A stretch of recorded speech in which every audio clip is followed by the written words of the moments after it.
여러분, 우리가 오늘 읽은 이 이사야서는 선지서 또는 예언서라고 이야기합니다. 특별히 우리가 읽은 이 이사야서 6장은 이사야가 소명을 받는 소명장이라고도 알려져 있습니다.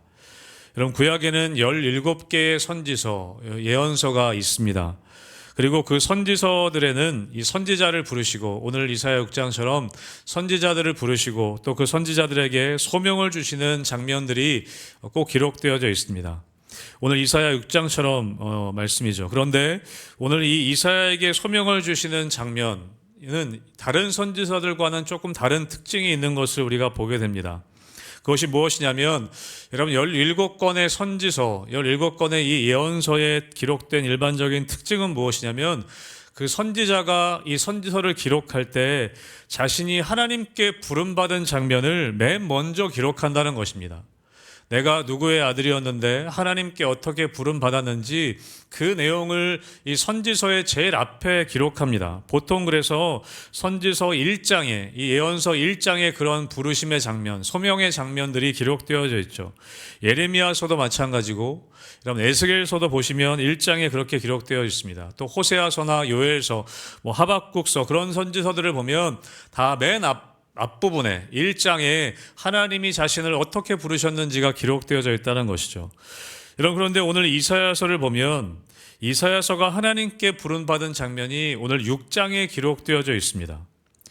여러분, 이사야의 경우에는 사실 이미 예언자로, 이미 선지자로 활동을 하고 있었습니다. 1장부터 5장까지 보시면 이사야가 어떻게 쓰임받고 있었는지, 어떻게 소명을 감당하고 있었는지가 기록되어져 있습니다.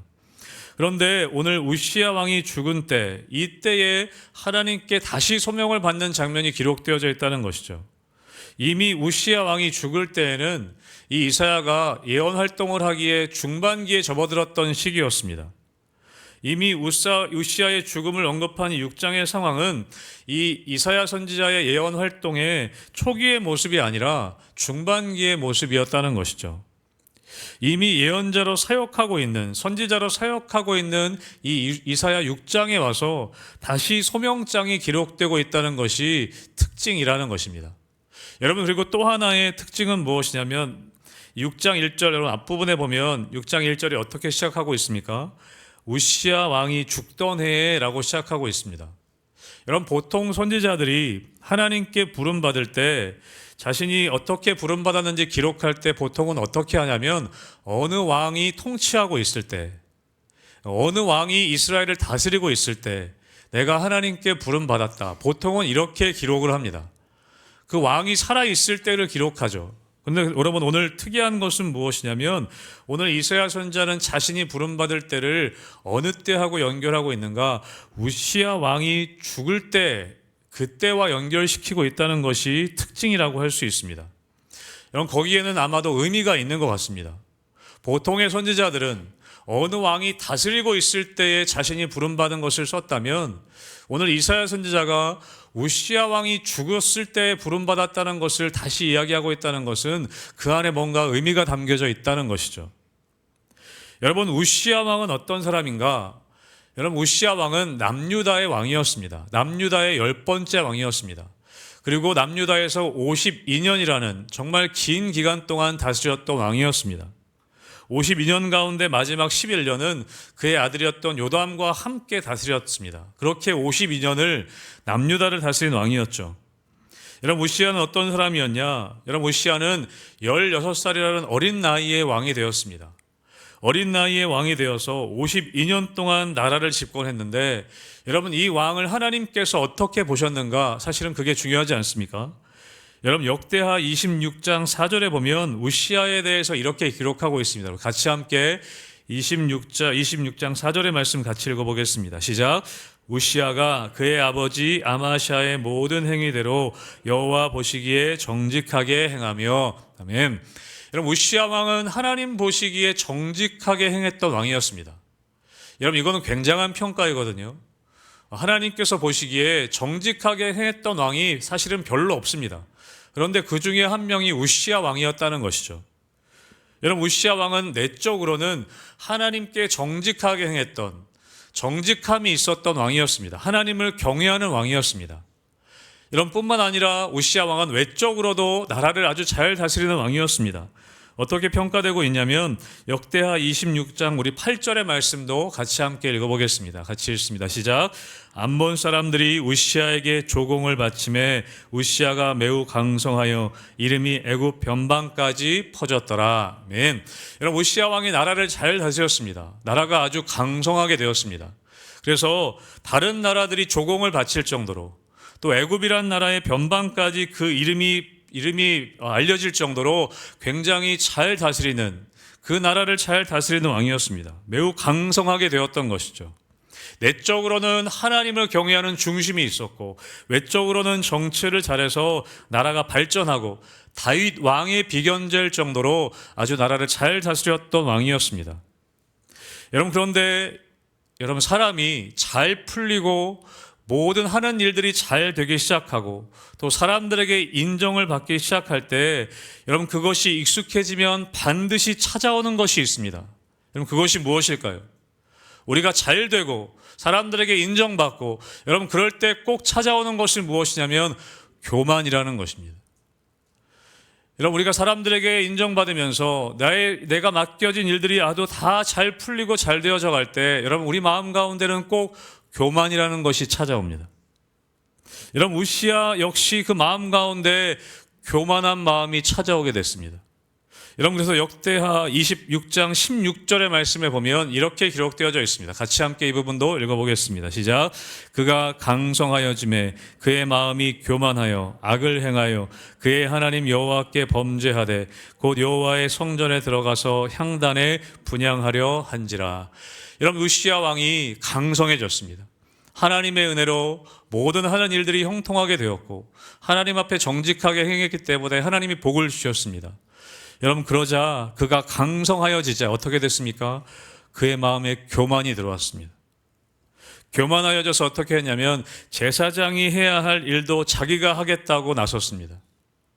그러다가 하나님께 심판을 받습니다. 이마에 나병이 듭니다. 그리고 말년을 그렇게 보내다가 죽게 되는 것이죠. 여러분, 그렇게 하나님께 인정을 받고 52년이라는 긴 기간 동안 이스라엘을 강한 나라로 만들어 갔는데, 여러분, 외적으로는 별 문제가 없어 보였습니다. 외적으로는 여전히 이스라엘은 강대국이었습니다. 그런데 이 우시야의 마음 가운데 교만이 들어왔다는 것이죠. 여러분, 어떤 책에 보니까 그런 글귀가 있더라고요. 형통은 교만과 함께 손잡고 온다. 여러분, 형통이 그냥 혼자 오지 않는다는 거예요. 항상 교만과 손잡고 같이 온다는 것이죠. 여러분, 이것을 기억하시기를 주님의 이름으로 축복합니다. 여러분 삶의 자리 가운데 하나님이 형통의 복을 주실 때가 있습니다. 내가 하는 일들이 잘 되고 나의 자녀들이 잘 될 때가 있습니다. 여러분, 그런데 반드시 그 형통은 교만과 함께 손잡고 온다는 것이죠. 형통 옆에는 반드시 교만이 따라온다는 것입니다. 여러분, 그랬던 우시야가 이제 죽게 됩니다. 52년 동안 거의 정말 잘 다스리고 하나님께 인정받았던 그 우시야가 말년에 교만하여져서 이마에 나병이 들려서 그렇게 갇혀있다가 죽게 되는 그 우시야 왕의 죽음을 이사야 선지자는 경험하게 되었던 것입니다. 여러분, 어쩌면 이 선지자로서 사명을 이미 감당하고 있었던 이사야에게 다시 6장에 와서야 새삼 소명의 자리로 하나님이 부르셨던 이유는 아마 우시야의 길로 가지 않을 것을 경고하시는 메시지일 수도 있습니다. 우시야 왕이 죽던 그 해에 이사야 선지자를 다시 부르셔서 하나님이 다시 소명을 주신다는 것이죠. 여러분, 오늘 읽은 우리 이사야서 6장 1절의 말씀을 우리 같이 다시 한번 읽어보겠습니다. 6장 1절입니다. 시작. 우시야 왕이 죽던 해에 내가 본즉 주께서 높이 들린 보좌에 앉으셨는데 그의 옷자락은 성전에 가득하였고. 아멘. 우시야가 죽던 해에 하나님께서 이 이사야를 부르셔서 환상을 보게 하십니다. 여러분, 무슨 환상을 봅니까? 주께서 높이 들린 보좌에 앉으신 것을 보게 하였습니다. 이사야 선지자에게 한 가지를 보여주시는데 높이 들린 보좌에 누가 앉아 있습니까? 주님께서, 하나님께서 앉아 계시는 것을 보게 하였습니다. 여러분, 아마 우시야 왕 당시에 이 우시야 왕이 죽었을 때에 이스라엘 백성들은 아마 생각했을 것입니다. 우시야 왕 때 그렇게 나라가 강성해지고 나라가 번성하고 먹고 살기 좋은 때가 되었는데 이제 우시아가 죽어서 어떻게 하나. 아마 그런 걱정과 염려가 이스라엘 백성들 가운데 있었을 것입니다. 여러분, 어쩌면 이스라엘 백성들 마음 가운데는요, 그 마음의 보좌에 하나님이 아닌 우시아 왕이 앉아 있었을 수도 있습니다. 야, 우시아 왕만 있으면 우리는 영원히 강성하겠구나. 우시아 왕만 있으면 되겠구나. 그런 마음들이 이스라엘 백성들에게 있었을 수도 있습니다. 사랑하는 성도 여러분, 우시아 왕이 죽어야만이 여러분 그 보좌에 앉으신 주님을 볼 수 있다는 것입니다. 여러분, 우시아 스스로도 그렇게 생각했다는 것이죠. 원래는 하나님이 그 보좌에 앉아 계셨는데 어느 순간 자신이 그 보좌에 앉아버렸다는 것입니다. 교만해졌다는 것이죠. 여러분, 그 우시아가 죽게 됐던 것입니다. 그리고 이사야 선지자에게 하나님이 무엇을 보여주시는가? 높은 보좌에 하나님이 앉아 계신 것을 이사야 선지자를 통해 보게 하셨다는 것입니다. 사랑하는 성도 여러분, 우리에게 우시아가 살아있는 한 하나님이 보이지 않습니다. 내가 의지하는 우시아가 살아있는 한 여러분, 하나님이 내 삶에 보여지지 않을 수 있다는 것이죠. 저는 여러분의 삶에 여러분이 의지하고 있는 그 우시아가 죽게 되기를 주님의 이름으로 축복합니다. 여러분, 그것이 사실은 우리에게 복인 것입니다. 우시아가 없어서 어떡하는가? 우시아가 없으면 안 된다. 여러분, 그것은 우상이라는 것이죠. 우시아 스스로 교만해졌을 뿐만 아니라 많은 이스라엘 백성들이 하나님이 아닌 우시아를 왕으로 여기고 있었다는 것입니다. 여러분, 우리의 삶에는 이런 우시아가 있을 수 있습니다. 내가 의지하는 어떤 사람이 있을 수 있고 내가 어떤 의지하는 세상의 것들이 있을 수 있습니다. 물질이 없으면 안 된다. 권력이 없으면 안 된다. 여러분, 그런 것들이 우리 삶의 우시아가 되어질 때 여러분, 보좌에 앉으신 하나님을 우리는 보지 못하게 된다는 것이죠. 여러분, 이스라엘 백성들에게 어쩌면 우시아는 절대적인 존재가 되어버렸습니다. 여러분, 그러나 하나님께서는 이사야 선지자를 다시 부르시면서 진정한 보좌에 앉으셔야 할 분이 하나님임을 다시 알려주고 있는 것입니다.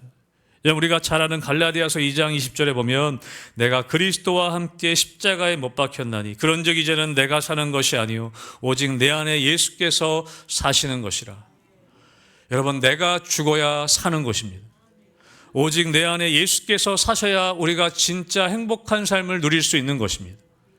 여러분, 지금 이 우시아 왕이 강성해진, 이 이스라엘 백성이 강성해진 이 때는 형통한 때가 아니라 위험한 때였습니다. 여러분, 그때 하나님께서는 우시아를 데려가십니다. 그리고 이사야 선지자에게 하나님이 보좌에 앉으신 그 분임을 보여주고 계십니다. 여러분, 우시아 왕이 형통할 때의 모습을 다시 한번 역대하 말씀을 통해 살펴보면 이런 말씀이 있습니다. 여러분, 역대하 26장 4절과 5절의 말씀 같이 한번 읽어보겠습니다. 같이 읽습니다. 시작. 우시아가 그의 아버지 아마샤의 모든 행위대로 여호와 보시기에 정직하게 행하며 하나님의 묵시를 밝히 아는 스가랴가 사는 날에 하나님을 찾았고 그가 여호와를 찾을 동안에는 하나님이 형통하게 하셨더라. 아멘. 하나님을 찾을 동안에는 하나님이 형통하게 하셨다고 합니다. 여러분, 거꾸로 얘기하면 하나님을 찾지 않게 되는 때가 있었다는 것이죠. 그의 아버지 아마샤가 행했던 행위대로 정직하게 행할 때 그때는 하나님을 찾았는데 그의 마음에 교만함이 들어오자 하나님을 찾지 않게 되었고 하나님의 심판을 받게 되었다는 것입니다. 사랑하는 성도 여러분, 하나님을 찾지 않게 되면 사람은 변질되게 됩니다. 하나님을 찾는 것을 잊어버리게 되면 내가 할 수 있게 되고 이제 형통하게 되니까 내가 내 삶을 이끌어갈 수 있을 것처럼 여겨지는 그런 교만함이 들어올 때 여러분, 우리는 하나님을 찾지 않게 되고 여러분, 그럴 때 그 사람은, 그 교회는 변질되게 되는 것입니다. 사랑하는 성도 여러분, 어떠한 때라도 하나님을 찾는 여러분 되시기를 주님의 이름으로 축복합니다. 내가 아무리 실패하고 낭망하는 자리에 있을지라도 내가 아무리 성공해서 사람들이 인정해주는 자리에 있을지라도 여러분, 하나님을 찾고 정직하게 행할 때야만이 하나님께서 우리에게 형통함을 허락하신다는 것이죠. 여러분, 오늘 이사야 선지자는 그것을 경험한 것입니다. 우시아는 죽었지만 그 높은 보좌에 하나님이 앉아 계시는 것이구나. 나의 삶의 보좌에 하나님이 앉아 계셔야 하는 거구나. 이사야 선지자는 그것을 경험했던 것입니다. 그리고 오늘 예배 자리 가운데 오늘 성전에서 이 하나님을 예배하는 자리 가운데 우리는 이것을 경험할 수 있어야 합니다. 여러분 마음 가운데 이러한 소원함이 있게 되길 바랍니다. 오늘 내가 보좌에 앉으신 하나님을 보길 원한다. 여러분 1절에 뭐라고 되어 있습니까? 그의 옷자락은 성전에 가득하였고. 여러분 오늘 3절 말씀도 같이 함께 우리 읽어보겠습니다. 3절의 말씀 같이 읽습니다. 시작. 서로 불러 이르되 거룩하다 거룩하다 거룩하다 만군의 여호와여 그의 영광이 온 땅에 충만하도다 하더라. 아멘. 이사야 선지자는 보좌에 앉으신 하나님을 보았을 뿐만 아니라 오늘 천사들의 이 선포의 소리도 들었습니다. 거룩하다 거룩하다 거룩하다 만군의 여호와여 그의 영광이 온 땅에 충만하도다. 여러분 소리를 들었습니다. 여러분 소리를 들었을 뿐만 아니라 4절에 보면 이와 같이 화답하는 자의 소리로 말미암아 문지방의 터가 요동하며 성전의 연기가 충만하더라. 문지방의 터가 요동치는 것을 경험했습니다. 성전의 연기가 충만한 것도 경험했습니다. 여러분 우리의 예배의 자리는 이러한 자리가 되어야 합니다. 여러분 오감을 통해 우리의 영적인 감각이 깨어나서 보좌에 앉으신 하나님을 보고 천사들의 선포의 소리를 듣고 여러분 우리의 마음의 털을 흔드시는 하나님의 손길을 경험하고 우리의 마음을 만지시는 하나님을 경험하는 여러분 그런 예배가 되어야 한다는 것이죠. 여러분 오늘 이사야 선지자는 이것을 경험한 것입니다. 우시아는 죽었지만 자신이 의지했던 또 이스라엘 백성들이 의지하고 있었던 이 우시아 왕이 죽었지만 다시 한번 하나님이 부르셨을 때 이 예배의 자리 가운데에서 모든 영적인 감각들이 회복되어져서 하나님을 보고 그 영광을 경험하고 자신의 마음을 뒤흔드시는 우리의 영혼의 존재를 흔드시는 그 하나님을 경험했다는 것이죠. 사랑하는 성도 여러분, 저는 우리 희망교회 예배가 이런 예배가 되기를 주님의 이름으로 축복합니다. 여러분 그 예배를 사모하게 되시길 바랍니다. 내가 오늘 예배 가운데 하나님을 만나길 원한다. 내가 오늘 예배 가운데 하나님의 만지심을 경험하기 원한다. 내가 오늘 예배 가운데 하나님의 영광을 경험하기 원합니다.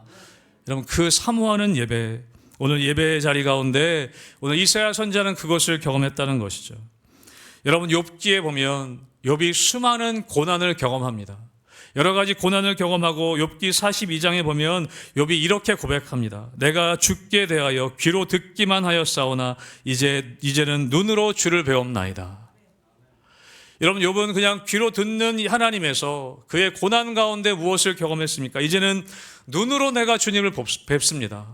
내가 눈으로 주님을 만납니다. 여러분 그것이 욥의 고백이었다는 것이죠. 여러분 우리의 예배는 단지 그냥 우리의 감정만 잠깐 건드리고 스쳐가는 예배가 아니라 우리의 존재를 흔드시고 우리의 보좌에서 내가 내려와 하나님이 앉으시는 그 하나님의 영광을 경험하는 또 하나님의 음성을 들을 수 있는 그런 예배를 하나님은 꿈꾸고 계신다는 것이죠. 저는 우리 희망교회 올 한해 예배가 이런 예배로 회복되기를 원합니다.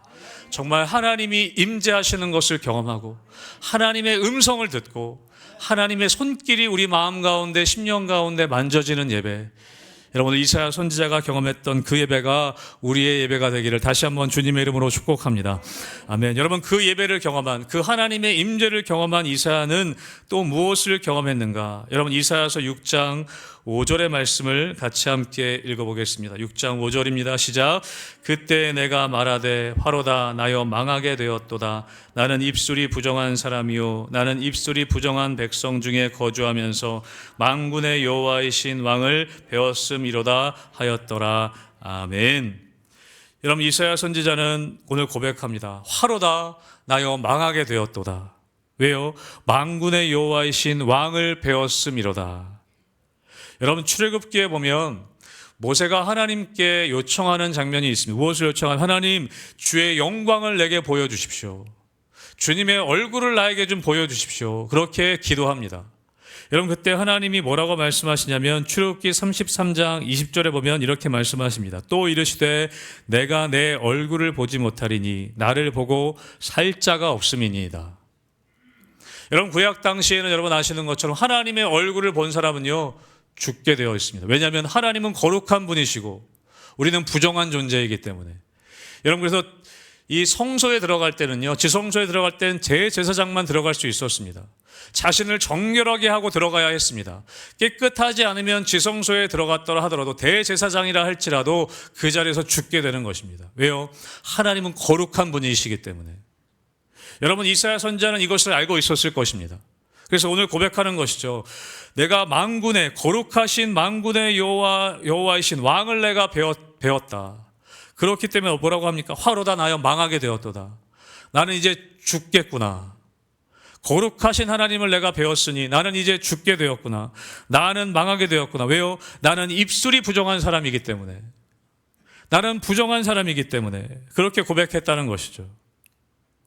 여러분, 우리가 진실되게 신앙의 길을 걸어가고 있다면 우리는 발견하는 것이 있습니다. 그것은 무엇이냐면 먼저는 하나님을 발견하게 됩니다. 하나님의 성품을 발견하게 됩니다. 아, 하나님은 거룩한 분이시구나. 하나님은 전능한 분이시구나. 여러분, 그 하나님을 우리는 발견하게 됩니다. 여러분, 또 우리가 진실되게 신앙의 길을 걸어간다면 또 무엇을 발견하냐면 하나님 앞에 있는 나의 존재를 발견하게 됩니다. 내가 누구인지를 발견하게 됩니다. 내가 아무리 세상에서 길고 난다 할지라도 하나님 앞에 서게 되면 진실된 사람이라고 한다면 나는 아무것도 아니구나. 나는 부정한 사람이구나. 난 죽을 수밖에 없는 존재이구나. 여러분, 그것을 우리는 깨닫게 되는 것이죠. 여러분, 거룩하신 주님 앞에 우리가 서게 되면 우리의 반응은 무엇이냐면 연약한 나의 존재가 드러나게 되는 것입니다. 나의 더러움이 주님 앞에 다 드러나게 된다는 것이죠. 여러분, 베드로는 예수님을 만났을 때 뭐라고 고백했습니까? 예수의 무릎 앞에 엎드려 뭐라고 고백하냐면 주여 나를 떠나소서 나는 죄인이로소이다.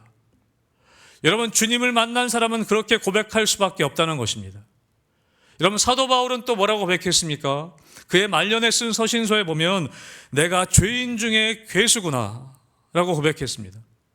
여러분, 사도 바울이 정말 뭐 엄청 끔찍한 죄를 저질러서가 아니라 하나님 앞에 나아가다 보니까, 하나님 앞에 더 깊이 나아가다 보니까 내가 죄인이라는 것을, 내가 정말 죽을 수밖에 없는 죄인이라는 것을 깨닫다는 것이죠. 여러분 예배의 자리 가운데 이런 고백이 나오십니까? 하나님, 저는 정말 죽을 수밖에 없는 죄인이군요. 하나님, 저는 더러운 자입니다. 여러분, 그렇게 여러분의 고백이 나오십니까? 여러분, 청소년부 수련회가 지난 주일까지 잘 마쳤습니다. 제가 예배 때 와보니까 우리 청소년, 중고등학생들이 은혜를 많이 또 받더라고요. 또 눈물을 흘려 기도하는 친구들도 있고 찬양 시간에 막 뛰면서 찬양하기도 하고 은혜를 참 많이 받는 것을 보았습니다. 저도 사실은 이 청소년 때 예수님을 깊이 경험했습니다. 제가 모태신앙이긴 하지만 청소년 수련회 가서 하나님을 깊이 만났습니다. 특히 기억나는 수련회가 제가 중3 때 수련회였습니다. 여러분, 그때는 이 수련회를 1박 2일, 2박 3일 그렇게 안 하고 길게 하지 않았습니까? 3박 4일도 가고 4박 5일도 가고 막 그랬습니다. 제가 중3 때 수련회 갔을 때가 3박 4일의 수련회였거든요. 그런데 수련회 장소가 그렇게 좋지도 않았습니다. 그때 기억해보면 화장실이 이 재래식 화장실이었어요. 아주 환경이 그렇게 좋지 않았습니다. 뭐 요즘처럼 악기가 이렇게 있던 것도 아니고 찬양 시간에도 선생님이 그냥 기타 한 대 갖고 와서 또 피아노, 그 교회에 있었던 피아노 치면서 그렇게 찬양했던 기억이 납니다. 여러분, 그런데 제 중3 여름 수련회 때 저뿐만 아니라 그때 갔던 중학생 친구들이 예수님을 깊이 경험했습니다. 찬양을 정말 깊이 찬양하고 기도하는 가운데 가장 먼저 드러났던 게 뭐냐면 제 죄가 기억이 나더라고요. 참 그게 신기한 경험이었습니다. 제 죄가, 여러분, 제가 중3이었는데 뭐 죄를 지었으면 뭐 얼마나 적겠습니까? 근데 제가 살아왔던 뭐 길지도 않은 그 세월 가운데 그 살아왔던 시기 가운데 지었던 죄들이 정말 파노라마처럼 쭉 막 기억이 나는 거예요. 제가 기도하는데 어렸을 때 부모님한테 거짓말했던 기억, 막 저금통에서 동전 몰래 빼서 썼던 기억, 또 동생 괴롭히고 약 올렸던 기억, 그런 죄의 모습들이 막 쭉 기억이 나는데요. 정말 떼굴떼굴 구르며 기도했던 기억이 납니다. 저만 그런 게 아니었어요. 그때 은혜를 경험했던 학생들이 중학생들이었는데 하나님을 깊이 만나고 나니까 어떻게 되냐면 죄를 회개하게 됩니다. 죄를 고백하게 됩니다. 여러분, 그런 기억들이 있습니다. 그리고 그 가운데 우리가 기도하는 가운데 그때 많은 학생들이 방언을 받았어요. 저도 그때 방언 받았거든요. 중학생 학생들이. 여러분, 하나님의 임재가 경험되어지는 거룩하신 하나님을 만나는 경험을 하게 될 때 우리는 처절하게 우리 자신을 보게 되는 것입니다. 거룩하신 하나님 앞에 나가게 될 때 여러분, 이사야 선지자 오늘 자신의 부정한 모습을 발견했던 거예요. 하나님, 저는 입술이 부정한 자입니다. 하나님, 저는 이 입술이 부정한 백성 중에 거하고 있습니다. 하나님, 우리들은 부정한 자들입니다. 그렇게 고백하게 되었던 것이죠. 여러분, 저는 성도님들이 예배 가운데 위로를 받으시고 또 힘을 얻는 예배를 경험하시길 저는 바랍니다. 저는 목회자로서 정말 여러분이 예배 가운데 회복되고 치료되고 위로받고 응원을 받는 그런 예배가 되길 바라요. 그래서 저도 설교할 때, 설교 준비할 때 그런 마음이 있습니다. 정말 위로의 설교를 하고 싶고 응원의 설교를 하고 싶은 마음이 많이 커요. 여러분, 그런데 하나님께서는 여러분 그것만 원하시는 것이 아니라는 거예요. 여러분, 우리가 죄의 문제에 대해서는 그냥 대충 넘어가고, 죄는 그냥 대충 넘어가고, 그래도 힘내십시오, 회복하십시오, 위로를 받으십시오. 여러분, 그런 것을 하나님이 원하시지 않는다는 거예요.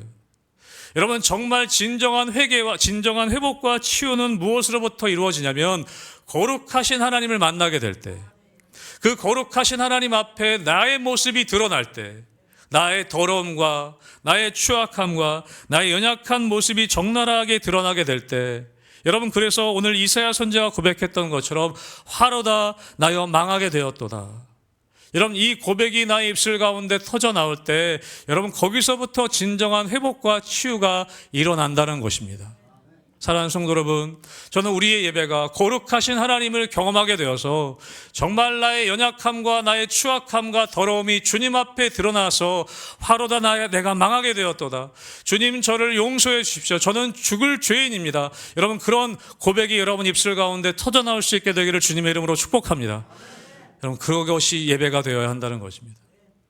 여러분, 위로받기 이전에, 우리가 회복되기 이전에 해야 할 것이 거룩한 주님을 만나 내가 죄인 중에 괴수였구나.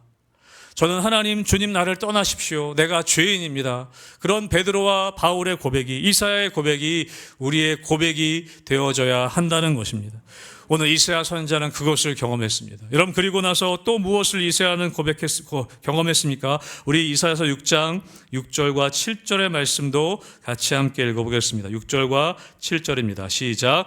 그때에 그 스랍 중에 하나가 부젓가락으로 제단에서 집은 바 핀 숯을 손에 가지고 내게로 날아와서 그것을 내 입술에 대며 이르되, 보라, 이것이 내 입에 닿았으니 내 악이 제하여졌고 내 죄가 사하여졌느니라 하더라. 아멘. 여러분, 이사야 선지자는 거룩한 하나님을 경험하고 자신의 죄악을 경험하고 하나님 앞에 고백했을 때 여러분, 무엇을 또 경험하게 되냐면 회복과 치유를 경험하게 됩니다. 용서하심을 경험하게 됩니다. 여러분, 죄가 사해지는, 여러분, 하나님의 용서하심을 우리는 예배 가운데 경험해야 합니다. 여러분, 회복과 치유라고 할 때 우리의 건강이 회복되고 또 우리가 기울었던 사업이 다시 회복되는 것도 회복과 치유일 수 있지만, 여러분, 진정한 회복이 무엇이냐면 그것은 하나님과의 관계의 회복이라는 것입니다. 하나님과의 관계의 회복. 여러분, 하나님과의 관계의 진짜 회복은 무엇이냐면 우리가 변질되지 않는 신앙인으로 나아가려면 하나님의 그 거룩하심 앞에 우리가 두려워할 줄 알아야 하고, 하나님께서 죄를 용서하시는 그 용서를 통해 우리는 회복을 경험해야 한다는 것입니다. 여러분, 그것이 진짜 회복이라는 것이죠. 여러분, 우리는 용서를 경험해야 회복됩니다. 하나님 앞에 나의 죄를 고백하고 하나님이 나를 용서해 주시는 그 용서를 경험할 때 진짜 회복되는 것을 경험한다는 것이죠. 여러분, 대충 넘어가서는 안 됩니다. 대충 넘어가는 것이 아니라 정말 이사야의 고백과 같은 내가 망하게 되었도다, 내가 죄인 중에 괴수다, 여러분, 그런 깊은 고백 가운데 용서하심을 통해 회복이 일어나는 것입니다. 여러분, 우리 아이들을 보면, 우리 자녀들을 보면요, 여러분, 우리 자녀들은 용서를 통해 건강하게 성장합니다. 제가 기억하는 것이 있는데, 저희 아이들이 아주 어렸을 때, 여러분, 아이 때는 막 아무데나 막 낙서하고 그러지 않습니까? 막 벽지에다가도 색연필로 낙서하고 막 그렇게 하는데요. 제가 어느 날 교회 사역 마치고 집에 딱 들어왔는데, 원래 평소 같으면 저희 아이들이 막 달려와서 껴안고 아빠하고 달려오는데 그날은 달려오질 않는 거예요. 쭈삣쭈삣하고 있어요. 이제 아버지의 임재를 경험하고 나서 이 아이들이 아버지의 임재 앞에, 이 아버지의 거룩한 임재 앞에 자신의 모습이 드러나기 시작한 거예요. 뭔가 문제가 있다 제가 생각해서 아이들 불렀습니다. 이리 와봐, 여기 앉아봐. 왜 그래? 무슨 일 있어? 이렇게 얘기했더니 알고 보니까 제 이제 컴퓨터 스크린 화면에다가 크레파스로, 색연필이었는지 크레파스였는지 낙서를 아주 이쁘게 그림을 쫙 다 그려놓은 거예요. 그게 잘못됐다는 걸 본인들도 알았던 거죠. 그래서 아버지가 임재하고 나서 아버지의 거룩한 임재 앞에 자신의 죄를 고백하기 시작하더라고요. 이렇게 했어요. 그래서 가서 봤더니 스크린에다가 아주 이쁘게 이 색연필로 색칠을 쫙 해놨더라고요. 제가 어떻게 했겠습니까? 용서해줬죠. 제가 그렇게 못된 사람은 아니거든요. 용서해줬습니다. 여러분, 우리가 그 용서받은 경험을 통해서 우리 아이들은 건강하게 성장합니다. 여러분, 아이들의 죄를 그냥 덮어주는 것이 능사가 아니라는 것이죠. 여러분, 아이들은 죄가 죄인 것을 알고 용서받는 경험을 통해서 건강하게 자라는 것입니다. 여러분, 아이들을 키울 때, 우리 다음 세대를 양육할 때도 마찬가지입니다. 그냥 위로만 하고, 그냥 용기만 주고, 여러분, 그래서는 건강하게 성장할 수가 없다는 거예요. 죄가 무엇인지 알아야 하는 것입니다. 하나님의 거룩하심을 경험하고, 그들의 죄가 드러나게 되고, 하나님 앞에 용서를 구하고, 하나님께서 깨끗하게 해주시는 그 용서를 경험하게 될 때, 여러분, 우리는 건강하게 성장할 수 있는 것입니다. 여러분, 오늘 이사야 선지자는 그 하나님의 거룩하심 앞에 자신의 죄가 드러나게 되고 자신의 부정한 존재라는 걸 깨닫고 하나님 앞에 통회할 때 하나님께서, 여러분, 오늘 말씀에 나오는 것처럼 제단에 집은 바 핀 숯이 그 입술에 닿았을 때 그 입술이 깨끗하게 되는 것을 경험하는, 용서하심을 받는, 내 죄가 사하여졌느니라, 그 용서를 경험했던 것입니다. 사랑하는 성도 여러분, 이런 경험이 여러분 가운데 있게 되시길 주님의 이름으로 축복합니다. 여러분, 주님은 우리가 하나님 앞에 용서를 구할 때, 우리가 고백할 때, 회개할 때 용서해 주는 분이십니다. 여러분, 요한일서 1장 9절에 보면 이런 말씀이 있는데요. 같이 함께 읽어보겠습니다. 1장 9절입니다. 시작. 만일 우리가 우리 죄를 자백하면 그는 미쁘시고 의로우사 우리 죄를 사하시며 우리를 모든 불의에서 깨끗하게 하실 것이요. 아멘. 여러분, 이 말씀을 믿으시기를 주님의 이름으로 축복합니다. 여러분, 주님 앞에 나아가서 우리의 죄를 자백하면 하나님은 미쁘셔서 의로우셔서 우리의 죄를 사하여 주시고 우리를 깨끗게 해주시는 분이십니다. 여러분, 이것이 예배 가운데 경험되어져야 됩니다. 여러분, 이것이 경험되어야만이 우리가 건강한 신앙생활을 유지해 나갈 수 있습니다. 변질되지 않을 수 있습니다. 죄를 그냥 덮고 가는 것이 아니라 거룩하신 하나님을 경험하고 나의 죄가 드러나고 주님 앞에 철저하게 회개할 때 하나님이 깨끗하게 해주시는 그 경험들이 우리를 건강한 신앙인으로, 변질되지 않는 신앙인으로 만들어 간다는 것이죠. 여러분, 우시야 왕은 이것을 경험하지 못했던 거예요. 형통하기만 했는데 그의 교만함이 들어왔을 때 하나님의 거룩하심을 경험하지 못하고 그의 죄를 자복하는 경험을 하지 못하고 하나님이 용서하시는 경험을 하지 못했을 때 그의 삶의 말년에 변질되는 모습을 우리가 보게 되었던 것입니다. 여러분, 그 모습을 본 이사야 선지자를 오늘 하나님께서는 다시 부르시는 거예요. 너 선지자로 사역할 때에도 네가 변질되지 않으려면, 우시야 왕과 같은 말년이 되지 않으려면 이것을 경험해야 한다는 것을 보여주고 계신 것이죠. 여러분, 마지막으로 여러분, 이사야는 또 무엇을 경험하게 됩니까? 오늘 이사야서 6장 8절의 말씀도 같이 함께 읽어보겠습니다. 이사야 6장 8절의 말씀입니다. 시작. 내가 또 주의 목소리를 들으니 주께서 이르시되 내가 누구를 보내며 누가 우리를 위하여 갈고 하시니 그때 내가 이르되 내가 여기 있나이다 나를 보내소서 하였더니 아멘. 여러분, 그렇게 하나님의 용서하심을 받고 그 은혜의 감격 가운데 있는 사람은, 여러분, 이 하나님이 찾으시는, 사람을 찾으시는 그 하나님의 음성을 듣게 되는 것입니다.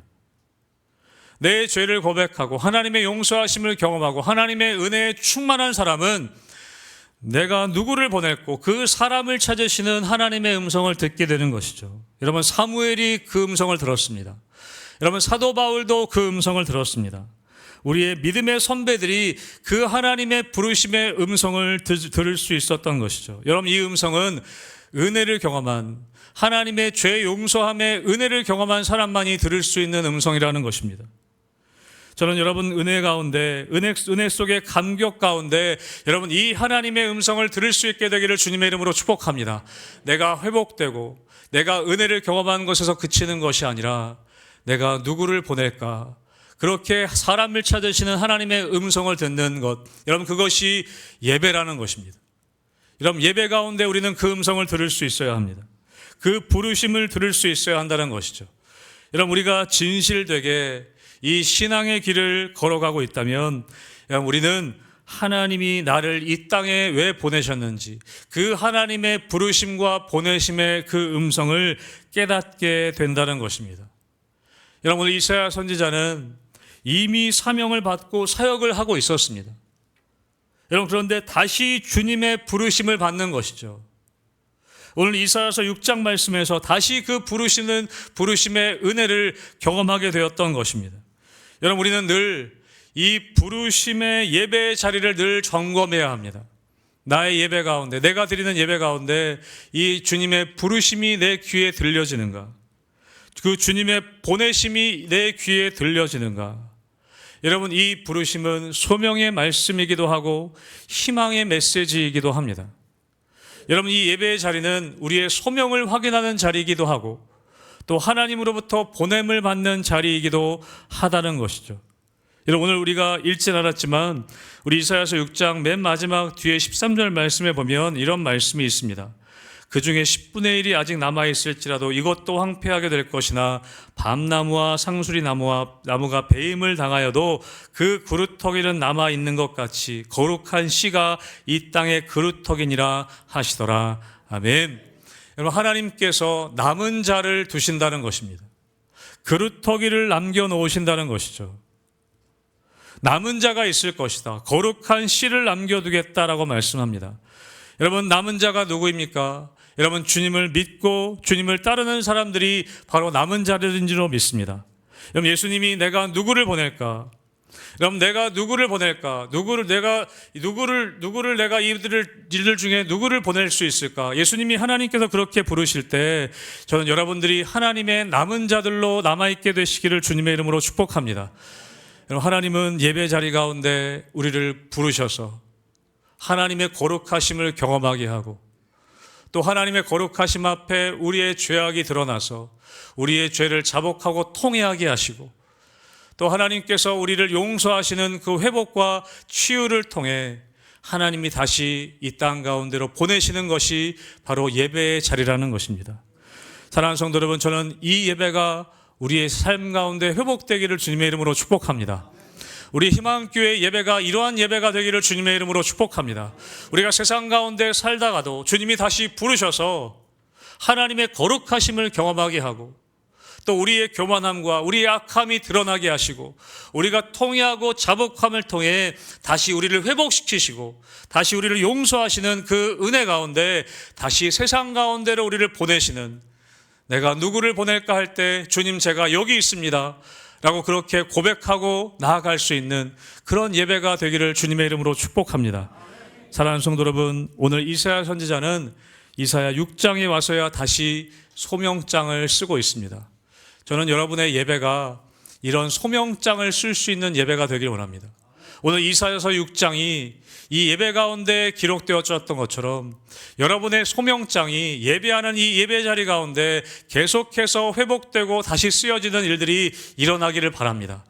그래서 정말 우리 희망교회 올 한해 예배 가운데 하나님이 부르셔서 드리는 이 예배 속에서 거룩한 하나님을 경험하고 또 우리 자신을 발견하고 하나님이 회복시키시고 치료하시는 그 은혜를 경험함을 통해 다시 우리를 보내셔서 우리 가정 가운데로 또 우리 세상 가운데로 소망이 없어 보이는 그곳 가운데로 우리를 남은 자들로 우리를 보내셔서 하나님의 나라를 이루게 하시는 그런 놀라운 은혜를 경험하는 그런 예배를 회복될 수 있는 우리 희망교회와 우리 성도님들 되시기를 주님의 이름으로 축복합니다.